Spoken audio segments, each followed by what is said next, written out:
Hi, I'm Mikey Domagala, and welcome to episode 13 of Inside Buzz. On today's episode, we're doing something a little unprecedented. We have a joint interview with Ryan Hollins and Brendan Haywood, two NBA veterans who played over 10 years in the NBA. Hollins and Haywood both had similar paths, in the league and outside of the league. Both players played 10 plus years in the NBA, and outside of it, they both became broadcasters for affiliations like ESPN, NBA TV, CBS, and other affiliations as well. Both players, while in quarantine, started the Opinionated 7-Footers podcast, and you could also see them on their Instagram Live every night discussing and bantering and telling NBA stories. First off, Brendan, Ryan, thanks for coming on. Ryan, you were my first guest on episode 1 of Inside Buzz. I appreciate you guys coming on, and guys, welcome to the show. Hey, bro, hats off to you for still doing your thing, man. I see that the background is popping. You got the cameras everywhere, man. You've been killing it, bro. Listen, I've come a long way. Every episode's been improving, whether it's the guest and my stuff. So, guys, let's hop right into it. So, how'd you guys get started with Opinionated 7-Footers? And tell me about the Instagram Lives that you guys do every night. Well, for Brendan and myself, man, it's funny. We're what was it? Kindred spirits, or how's that go, Brendan? I always mess up a phrase. He picks me up. But we're both 7-footers. Ironically, we both very good at math. Both played John Madden well. Both very opinionated, so to speak, and that's where the pod kind of came from. And for myself, I always prided myself on kind of outsmarting people in arguments. Really mouthy. I like to have the last word. And Brendan is the only guy I couldn't get the last word with. And we would bicker, bro. We would bicker in pickup ball. We would bicker over just little things during the year. It'd be like, hey, man, you a hack. He'd be like, nah, you a hack. Well, how you got 5 fouls and I got none? Like, we would go at it. And, B was always like big brother. And it carried on even past that into broadcasting. We both got into broadcasting. I'm looking over. I'm like, man, as I'm grinding on my path, he's doing his thing. And we'd be behind the scenes arguing and going at it. And whenever we'd be on radio, we'd be on television, NBA TV, Sirius XM, whatever it was, we would just have these good basketball conversations because we can go back and forth with each other, keeping it light, keeping it fun, but at the same time, very fun and informative.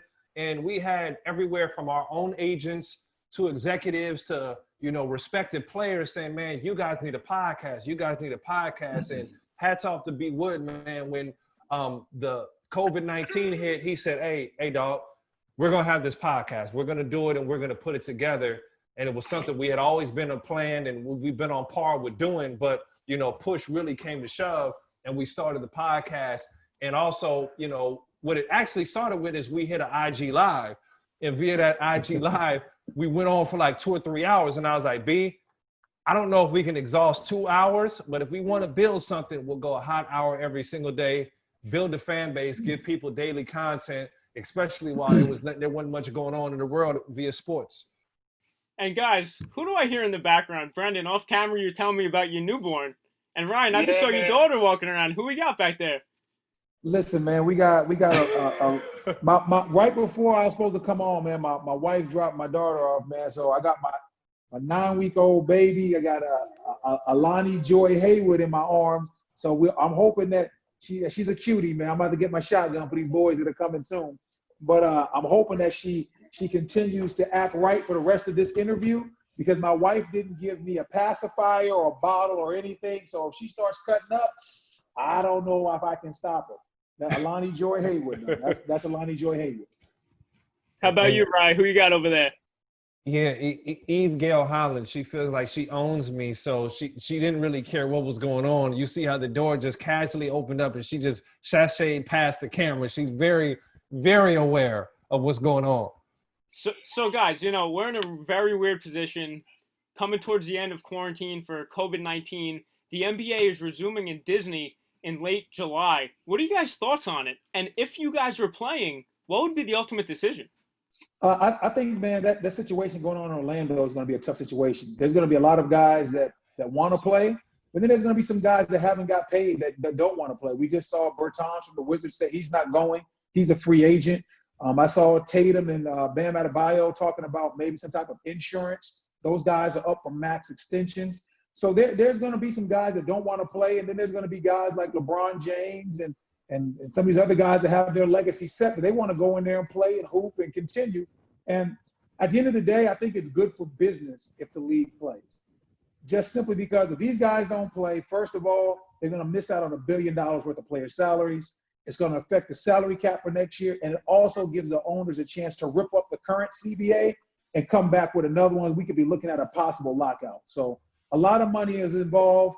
I think these guys pretty much have to play. And if I was in the league, if I wasn't in a contract year, I would probably be out there playing. Now, if I was up playing for a team that didn't have a shot, like the Wizards, I'd be home with my feet kicked up like Bertans. And hats off to these players because I think they've intelligently gone about it. And we always thought there may be a guy opts out and says, hey, pulls the Scottie Pippen card and says, I want to enjoy my summer, man. You're not going to mess up my summer break. But in all reality, I agree with Bertans. I agree with Trevor Ariza. And that's something I would do, Brent. I don't know if you ever did this, but every summer I would take off in free agency. I would put an insurance policy on. And that insurance policy was probably worth more money than I made. I might have did better getting injured and taking the money, than as much money I was putting into that policy. But it was a safety precaution because not only was I playing for myself, but I was playing for my family. So, that absolutely came first.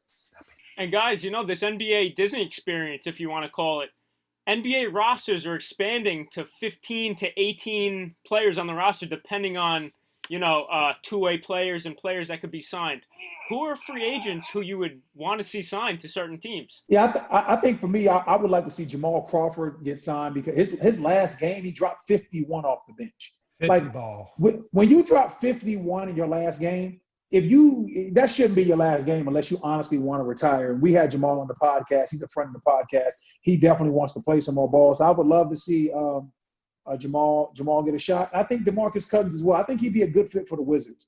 The Wizards have two guys on their contract on the books. When we talk about John Wall and Bradley Beal that are high contract guys, man, they need to get another big time player in there that can score. That's not going to cost a lot of money. Man, DeMarcus Cousins' value is pretty low right now. You can get him for dirt cheap. And here's the reality. You need these veterans now. If you're a team like the Lakers or Clippers or even like a Portland is gone the veteran route because you want to go out and compete for a championship. Some of these young guys aren't going to be able to bring a lot to the table in a small or a short amount of time.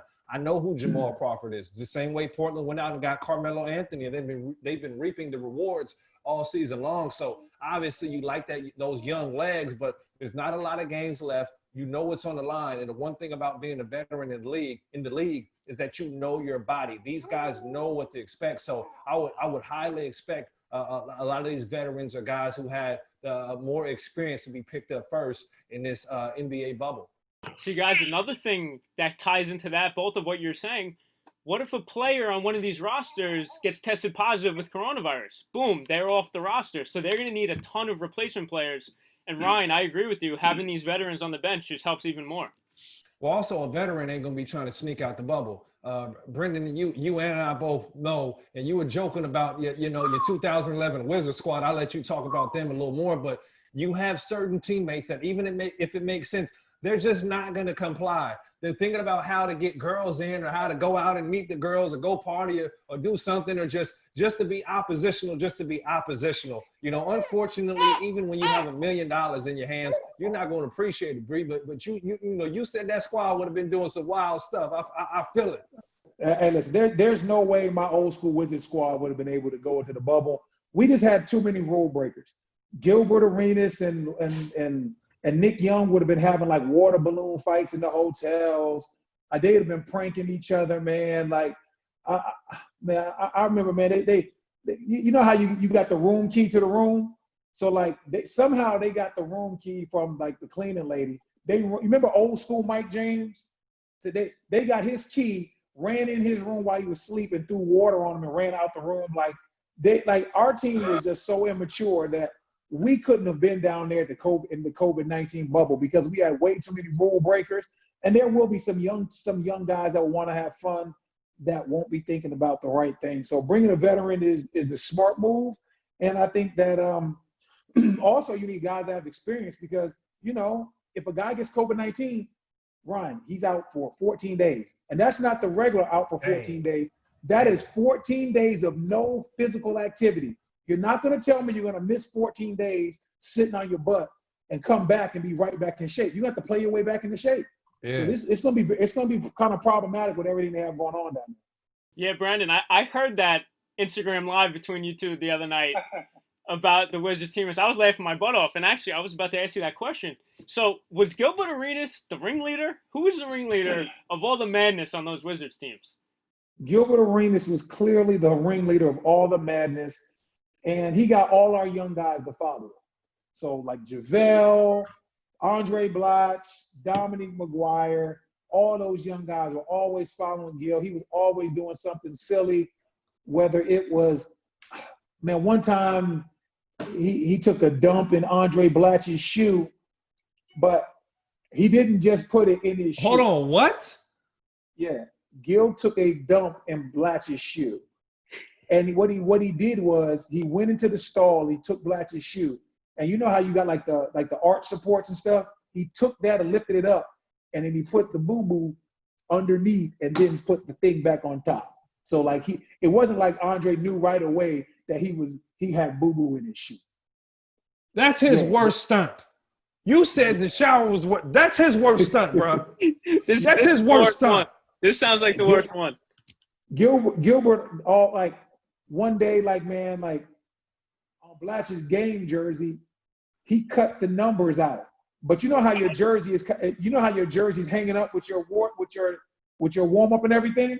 So he cut the numbers out and slid his jersey back on the hangers, so Blatch couldn't really see it. And when it was time for us to get dressed, Blatch put his jersey on, and he had no numbers. Gil cut the numbers out. The team had to go get him a new jersey, man. So Gil was definitely the ringleader of the pranks, and he enjoyed torturing our young fellas.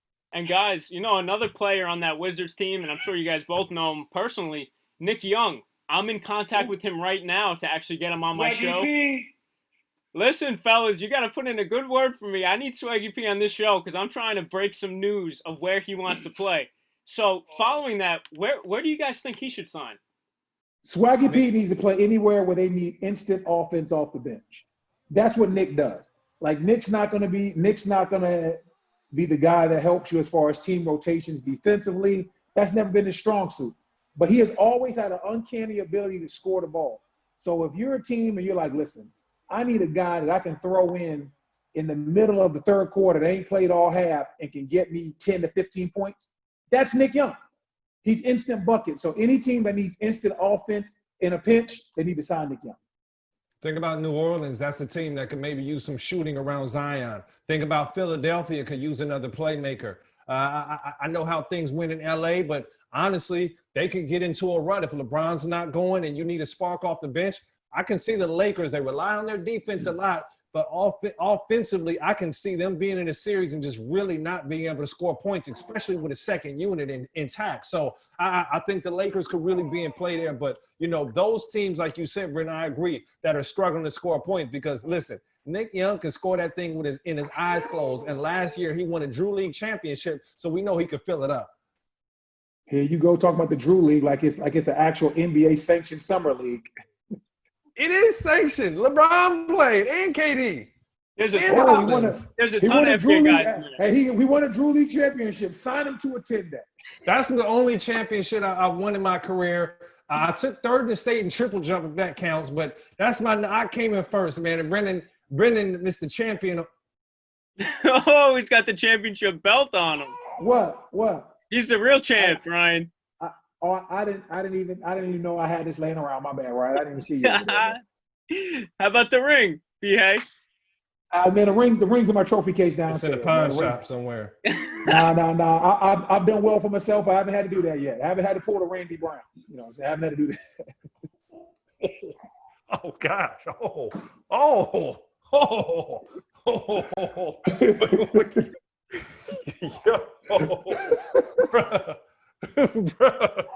Yo, no chill Haywood. Yo, no chill Haywood. You know about no chill Gil. This man right here. Yo, hey man, take come on, glasses man. off you. Hey, you take them glasses off, you get off NBA TV. No chill Haywood. No. Hey man, when I get off NBA TV, it's like watching BET Uncut. Hey, you don't have to win a ring, just go buy one. you two Oh, together on Instagram Live every night. It's hilarious because you give the behind the scenes scoop on so many things, so many different stories. Appreciate it, Mikey. And that's why we originally started doing the lives just to hype the podcast. But then we just saw like more and more people start watching. We started getting a little bit of a following, and we really enjoyed it. We're like, no, let's just do something different, man. So our lives are funny, our lives are entertaining. This is how we talk to each other on a regular. But we really like to give people the behind the scenes story. That's what people want. People want to know, like, everybody knows that Gilbert averaged like 29 one year, but you don't understand like the things he was doing behind the scenes, or you don't understand like some of the stories that went on that helped shape our team. So like those type of stories, people really want that, and we feel like we have an opportunity to share that with our fans. And fellas, if you guys ever need anything, like, sometimes I listen and I turn quotes that you guys say into quote graphics. I've tagged you a couple times. If you need me to push any content to NBA What the heck, Mikey? I ain't seen none of that content. Tag me in it.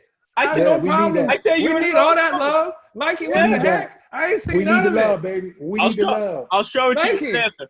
Mikey, I've been missing all that. I'd have thrown that up, reshared it. Yeah, man. No, I tag you. I got close to 3 million fans. So whatever you guys need, just let me know. Yeah, Mikey, send me all them opinionated tags, man. Whatever. If you need us to make something just for you, we got you. I got you. Don't worry. Hey, you guys are paying it back right now by coming on my show. I really appreciate it. Every NBA fan is thinking Lakers, Clippers, Bucks as the main contenders in Disney. But things are a lot different. Who's the dark horse that you see winning the title this year? Houston Rockets.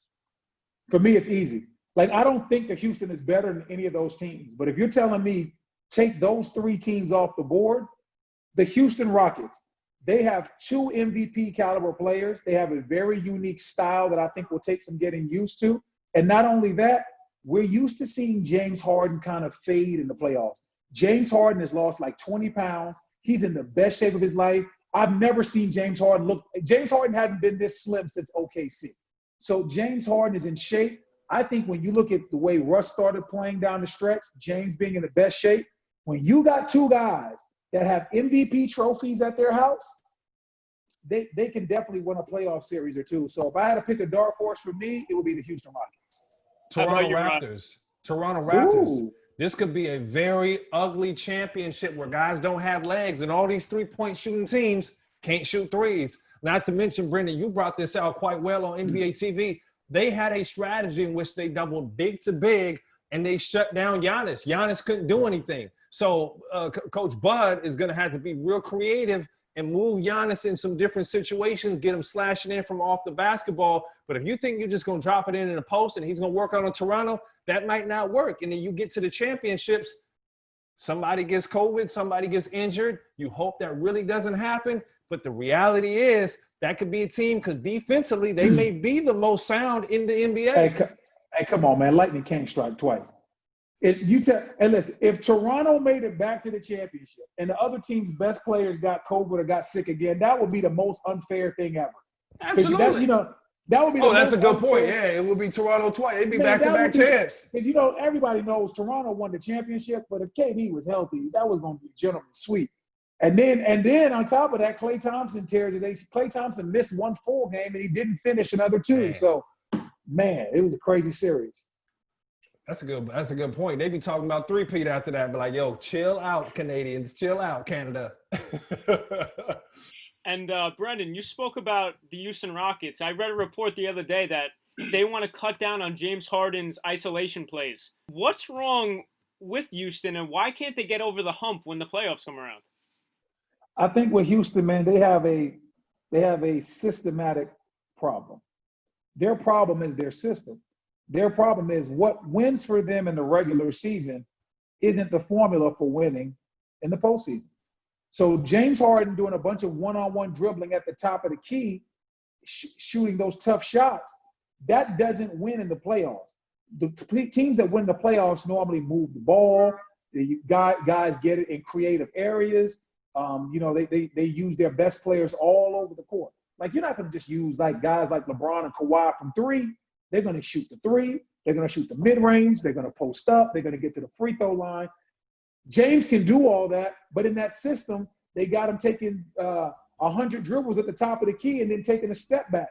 And that's why you see his percentages go down. That's why he looks like he gets worn down in the playoffs. I would love for James Harden to get off the ball more and maybe Russ have it and James comes off a pin down. When was the last time James Harden came off a pin down screen and got a wide open jumper? I would love to see James Harden be used in the post. Y'all forget he used to post up.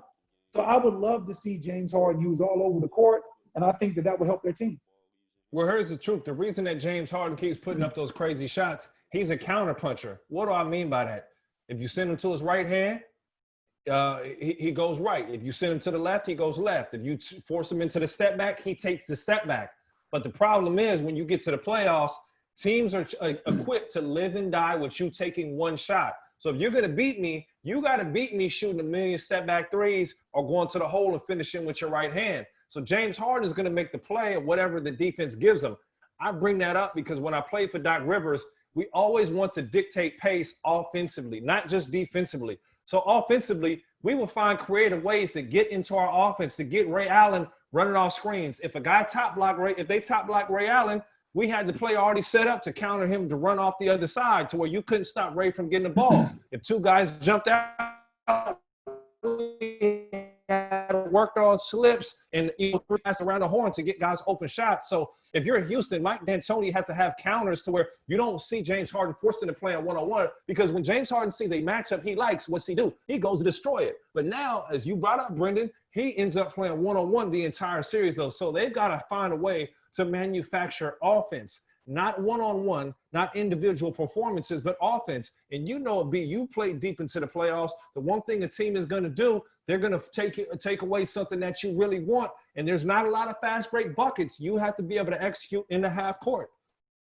So, fellas, I had Etan Thomas, Brendan, your former teammate, on the show a couple of weeks ago. We spoke about Gilbert Arenas, and he was projecting Gilbert to average like points per game in the 40s. So, if he were to play today, what would he average? I don't think Gil would have went to like the 40s. Gil was a really good scorer, so it really depended on the system he was in. So if he was in a regular NBA system, look for him to do about, 29 to 30, kind of what Dame Lillard is doing. But at the same time, if you put Gil in like a Mike D'Antoni system, yeah, he could get you 35, 36 a night, just because you look at Gil was already a scoring point guard. He was ahead of his time. And Gil's 6'3". Like, it's not like Gil's like one of these 6-foot point guards. He was 6'3", had good size on him. And when he was at the peak of his game, even being a bigger guard, he never slowed down to change directions. That's what made him so good. He could be going hard left and then boom, he's going to his right. He was explosive. He could post up. He had a mid-range game, great free throw shooter. And listen, I've seen Gil shoot threes from the hash. Gil's range is incredible. Like, when it comes to shooting three, he beat a teammate. He beat Deshaun Stevenson. You can look this up on YouTube. He beat Deshaun Stevenson in a three-point competition shooting one-handed. That's how good of a three-point shooter Gil is. So I think if Gil was playing in today's game, depending on the system, he's looking anywhere from 30 to 35 a night. I agree, 30 to 35 a night, because Gil had a post game. I agree. He was a much bigger guard. And people don't think about how smart Gilbert Arenas was. You just look at the long-range shots. But if Gilbert had a small guy on him, he would simplify the game, turn and shoot right over you. There was not a lot of wasted motion in this game. That's extremely underrated. He knew how to get to the foul line. But here's the problem when it comes to Gil and these guys scoring these big numbers back-to-back nights and consistently, and everybody says the new NBA is soft, it's easy to score. It's a battle of nutrition. To score 40 points a night. Nutrition. A battle of nutrition, because listen, man, when you're running, it's a battle of nutrition and conditioning, night in and night out, to play at 130, 144 point pace. And me and you both know Gil wouldn't be playing no type of defense, but to play at that type of pace, Brendan, that wears on you. And to do it for 82 games, you start to feel that after 2 or 3 seasons in. So could he do it for 1 season, 2 seasons? Absolutely. Well, I thought you were going to say a battle of attrition. You said a battle of nutrition. That's a new one. You never cease to amaze me. You got it. Nutrition, baby. He got to stay on his. I don't know how his diet was. Was he dropping by McDonald's? You know what I'm saying? Was he eating rice and teriyaki? And you know what I'm saying? His diet can't be worse than James Harden. Come on, man. Hey, ain't like they serving healthy food at the strip club.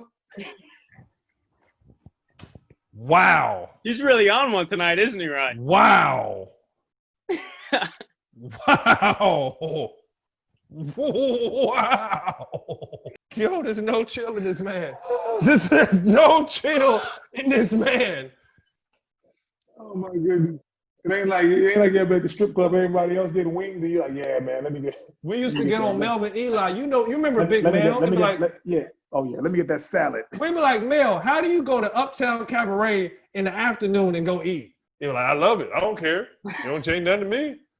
He used to live like right across the street from there. So, Ryan, you were a member of those Los Angeles Clippers teams with, the big three of Chris Paul, Blake Griffin, DeAndre Jordan, plenty of great players on that bench as well. And that's another team that just couldn't get over the hump and get to the finals. What happened with that team, and why weren't they so successful?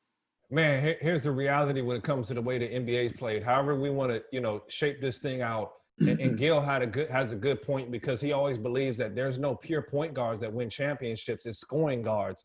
The reality is the 2 guard and the 3 guard, the most dominant wing players dating back to, since Michael Jordan, Kobe Bryant, and on, those are most likely the guys that go out and win the championship. Our 2 stars were our point guard and our power forward.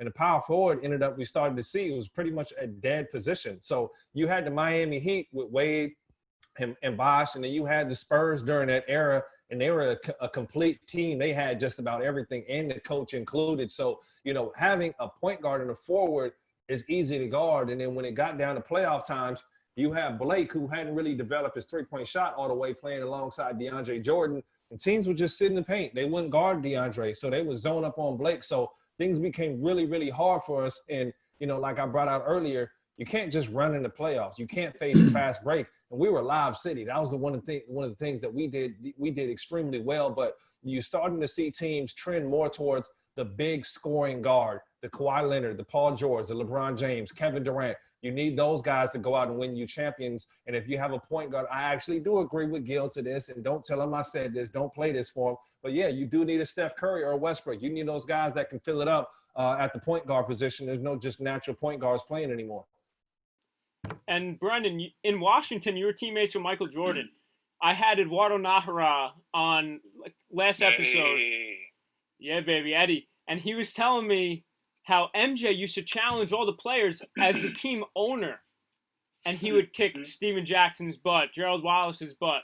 When you played with him in Washington, would players try to step to MJ and would he squash them? How did that work? Players didn't really try to step to MJ because it was a little bit different because we were playing with the guy that was also the president of basketball operations. So you don't want to go off, if you're smart, you don't want to mouth off at your boss. You don't want to do that.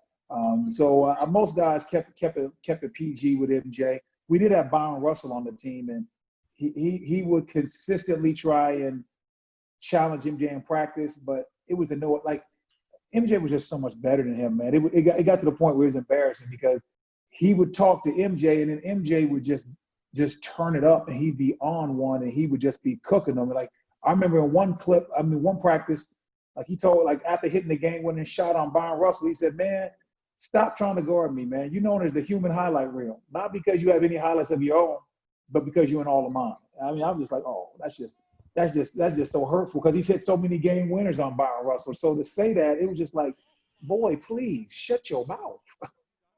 Yeah, Byron Russell. When I was playing baseball, Utah was in town to play the Bulls. They're practicing at the facility. I go over to say hello to John and Carl. And this kid, Byron Russell, comes up to me and said, "Man, why you quit? Why you quit? Man, you knew I could guard your ass. I couldn't, you had to quit." I said, "Carl, you need to talk to this dude, man." Nah, he's just a young rookie. But from that point on, he's been on my list. And Brendan, how was your relationship with MJ? Any problems with him? All respect? What did he teach you as well? For me, it was all respect, man. I understood the business, and I had some guys that, early on in my career, they had to go talk to business. They had to go talk to MJ in the front office. And they came back and they told me, "Listen, when you go in to talk to MJ in the front office, that's a lot different than the guy that's in his locker room." And I never forgot that. So for me, I always kept the business. I love Mike. He taught me a lot about on what it is to work hard and really get in there and do your business before practice even starts. But I never I never tried to get too friendly because I understood that's my boss. Well, Michael was actually my owner. He was the team president at the time.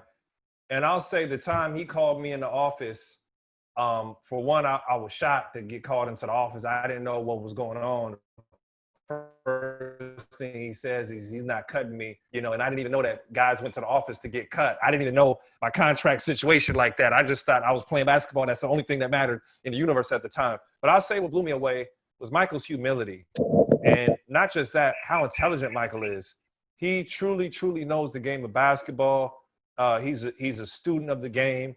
I believe at a certain point, he's going to turn things around with the Bobcats, but he's got to tinker and try things out and fail and figure stuff out. But the one thing I love is like Michael's so intelligent. You have no idea how many little nuances and how many things he knows about the game of basketball. But yeah, it's something he's going to work at. He's going to become very obsessive about being an owner and going out and drafting and getting the right draft picks and getting the right players. So I see him at some point going and turning that thing around. I don't think he's been good. I think he'll tell you he hasn't been that good.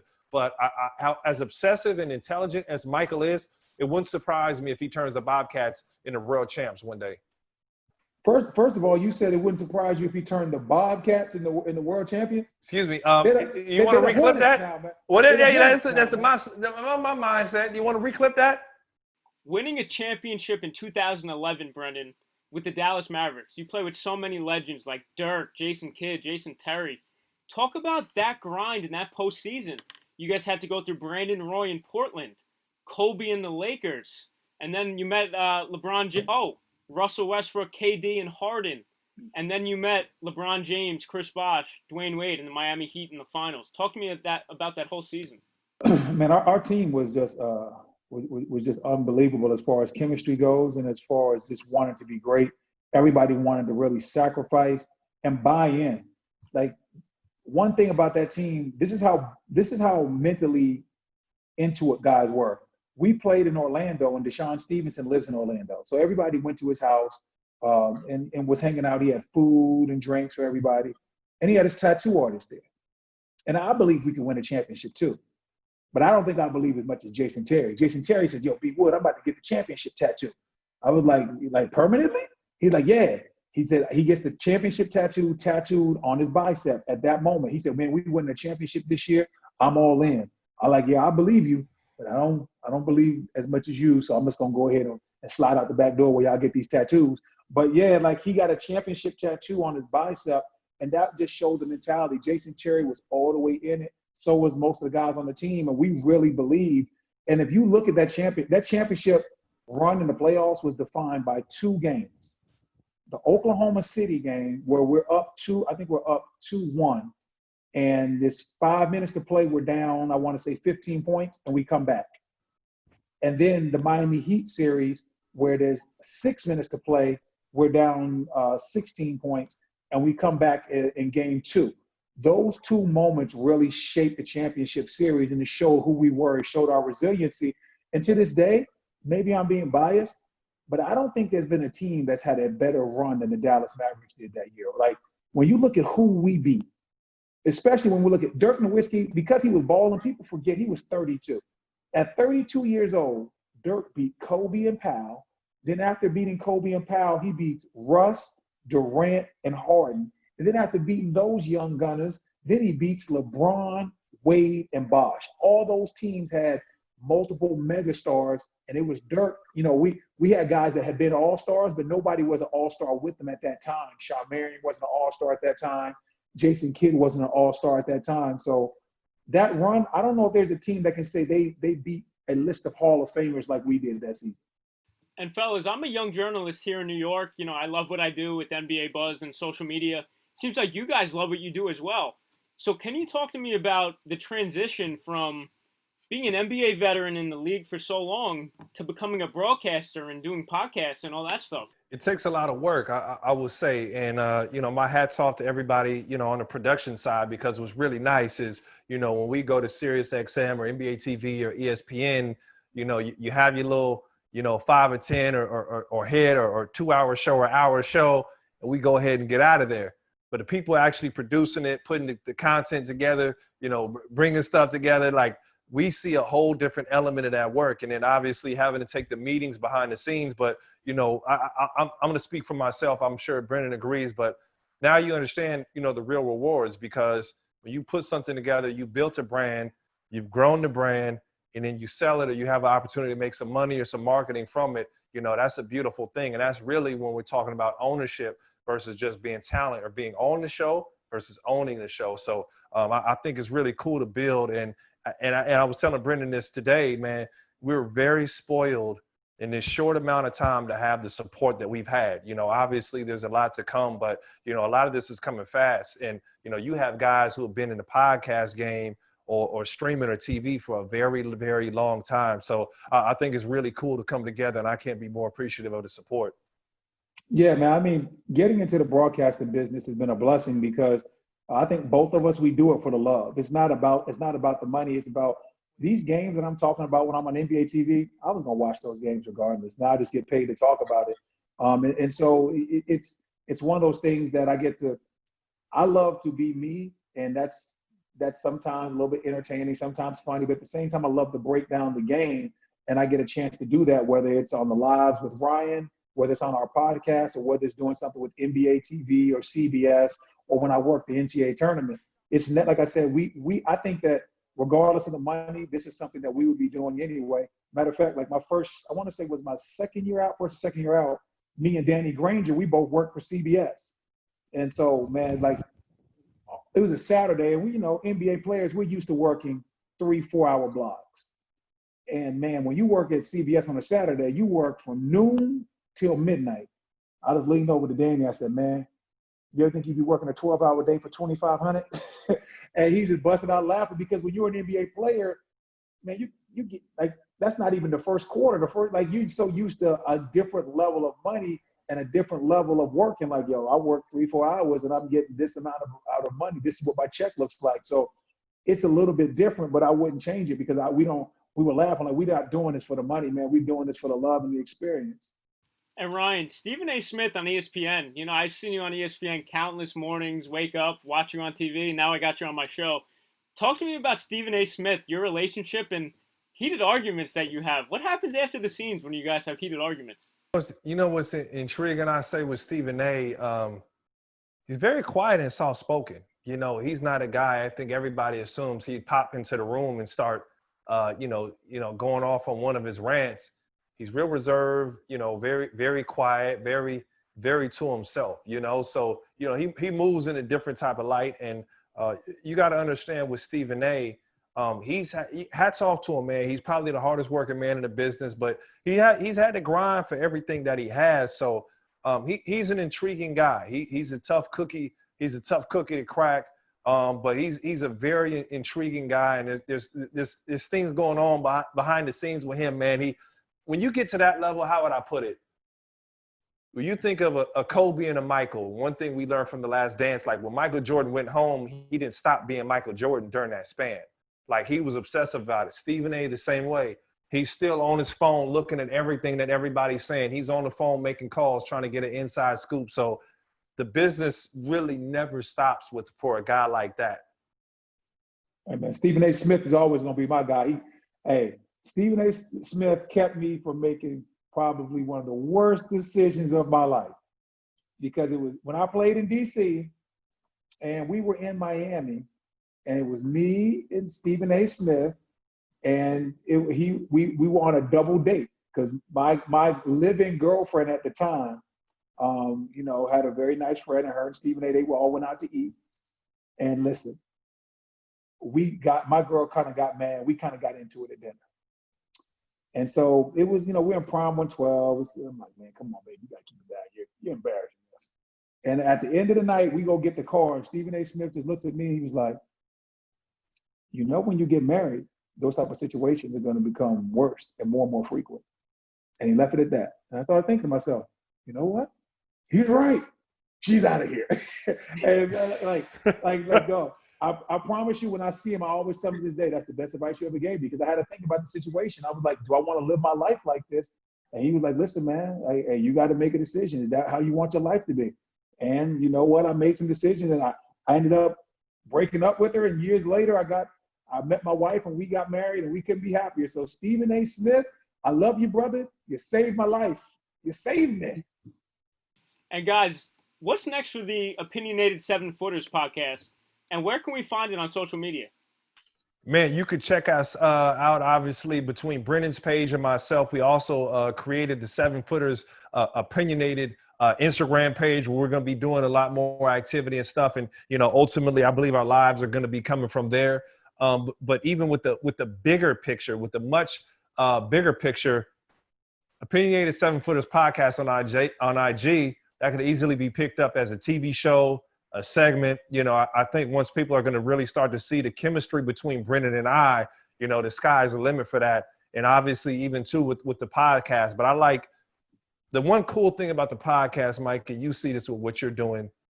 Guys kind of just like to let the collar down, let the hair down, take the hat off, and just kind of chill and relax like the fellas sometimes. And you get more of that vibe on a podcast versus when you're coming on TV and you got that little camera staring down and there's questions and all this, noise around. So I think the podcast is something we don't let go, obviously, but I can definitely easily see Haywood and Hollins becoming a TV show or a segment or something that where, me and Brendan and I are used together a lot more.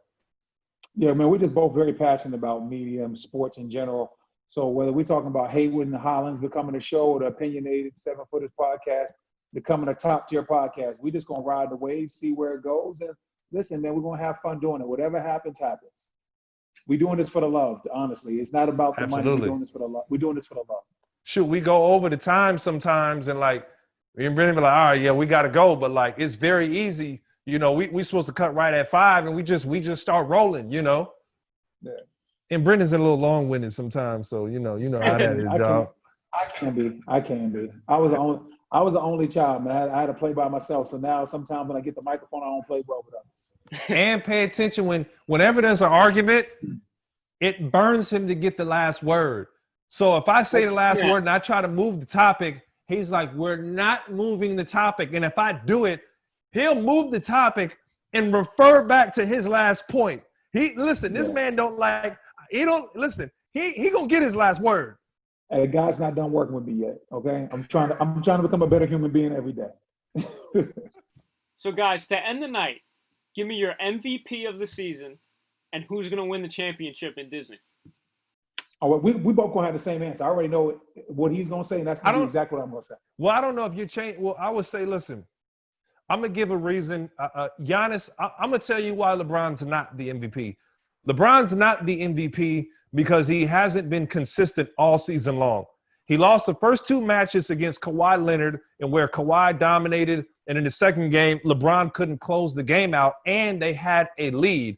LeBron James since then has become the best player in basketball. He's regained his throne, but you didn't have the consistency. When you think of consistency, it's got to be a guy who's been doing it all season long. And Brendan, I would say that's Giannis Antetokounmpo. Yeah, LeBron James is the best player in the league, but having the best season, that would be Giannis. Giannis is averaging more points. He's averaging more rebounds. He's averaging more blocks. Giannis might be defensive player of the year. He has one of the highest PERs in NBA history. This isn't his team has a slightly better record. This isn't even a battle. If I got to win one game, yeah, give me LeBron James. But who's the MVP? It's Giannis, and it really isn't that close. When you look at LeBron doesn't lead his own team in scoring, rebounds, blocks. That's Anthony Davis. So when you look at Giannis doesn't have an Anthony Davis, and he's still doing that. I know he's doing it in the East, but he's been doing it all year long. And he's been doing it at both ends. When you got a guy that can average 30, but then go out there and get 14 rebounds like he's a starting center, and then lock up and block shots and be a weak side defender and on-ball defender, you got to show that guy some love. Giannis is the MVP. And who's winning the chip, guys? Clippers.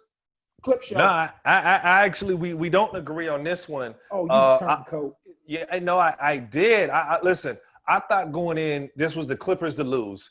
But amidst COVID-19, I'm going to have to lean on something we talked about earlier, Brendan, experience. So I'm looking at the guy who's been to 9 NBA finals, 3 championships, and probably more playoff teams than a number of these teams combined all together. I'm looking at LeBron James. So I think LeBron James is a favorite to win the championship. Not only has he become the best player in the world, I believe with his ability to condition and work out during COVID-19, understanding what's at stake with COVID-19 and the veteran team around him, I think is going to lean towards LeBron James and the Los Angeles Lakers. I like the Clippers. I think they're deeper. I think they're built to play against LeBron. They have multiple bodies they can throw at him, whether it's Kawhi, Paul George, Morris Twin, like whoever. They have so many different bodies they can throw at LeBron James. And then on top of that, the Clippers have multiple layers to their scoring. Like if Kawhi Leonard has 22, they can still win the game that night. If LeBron James has 22, unless he has like 18 assists, the Lakers are going to be in trouble. Because you look at the scoring for the Clippers, you got Kawhi, you got Paul George, you got Lou Will. He can go for 30 or 40 on a given night. Montrezl Harrell, Reggie Jackson. There are so many scorers on this team. Their depth is insane. And then at the end of the day, if it's a close game, I love Frank Vogel. He is a good coach, but I'm going to give the nod to that Clippers bench when you talk about Doc Rivers, Ty Lue, Sam Cassell, a lot of experience over there, man. Championship level experience. For Ryan Hollins and Brendan Haywood, I'm Mikey Domagala. You just watched another episode of Inside Buzz. Fellas, thanks for coming on. I really appreciate you giving me your time, both of you. Thanks again. Thanks for having us, man. Anytime, brother. You already know.